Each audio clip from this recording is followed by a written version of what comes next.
እንደው ስለ እግዚአብሔር ብላችሁ በደንብ ስሙኝ። እንደው በጣም እርግጠኛ የሆናችሁበት መንፈሳዊ አባታችሁ ካልሆነ፣ እንደው በጣም የምታምኑበት ባለሙያ ካልሆነ ለጴንጤ ምስጢራችሁ እንዳትነግሩ። በቃ ይውጣላችሁ፣ እንዳትነግሩ። እንዲህ ብላችሁ ምስጢር ማውራት ከፈለጋችሁ ለጌታችሁ አውሩት፣ ይሰማል። እንዴት ምስጢር ሲጠብቅ እስቲ ንገረው ለአንዱ ጴንጤ።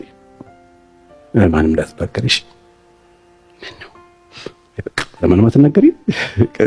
ኢንትሮዳክሽን ለማንም አትናገሪ አናገር እውነት ከርብሽም ለማንም እንዳትናገሪ ብላ ነገረችኝ። ግን ሶስት እርኩስ ናት ጀምሪ ራሱ ሆረር ኢየሱስ በጌታ በኢየሱስ በጣም መንፈሳዊ ስትሆኚ ማለት ከዛ ጸሎት ህብረት ይዘሽ ትሄጃለሽ። በኢየሱስ ስም ነው ጸሎት ርዕስ አለኝ ዛሬ ወገኖቼ፣ እንጸልያለን። በጸሎት ነው እታችን ያለችበት ኪዮስ ከባድ ነው። በጸሎት ነው እኮ ጫቤቱ ጀመረ ወረኛ ፕሊስ ሙቭ ወናፍ ምንም መቋጠሪያ የሌለው ሚስጥራችሁ ለማን መንዳት ነው? ሰው ብሎ የነገሯቸው ሰዎች ናቸው ሸጣዋቸው። ገና ነግራው ቤት ሲደርሱ ከድሬዳዋ ይደወላል።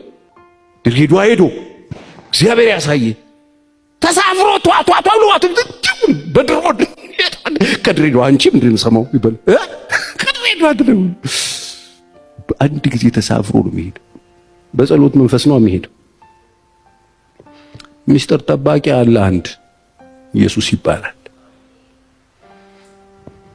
ሚስጥር ከሩት ደከመኝ ሰለቸኝ ይኸውልህ እንደዚህ ሆንኩ ብሎት ሲችልበት ሲያድን ሲታደግ ነፃ ሲያወጣ እንዴት ከላያችሁ ላይ ቀንበር እንደሚሰብር ዛሬ ሚስጥር ብለው የነገሯቸው ሰዎች ሚስጥሩ ወሬ ሆኖ ጭንቀት ሆኖ ፍርሃት ሆኖ ድንጋጤ ሆኖ ህመም ሆኖ ሰዎችን እንዴት እንደሚወጥር ካፋችሁ ወጣው እኮ አይከርም።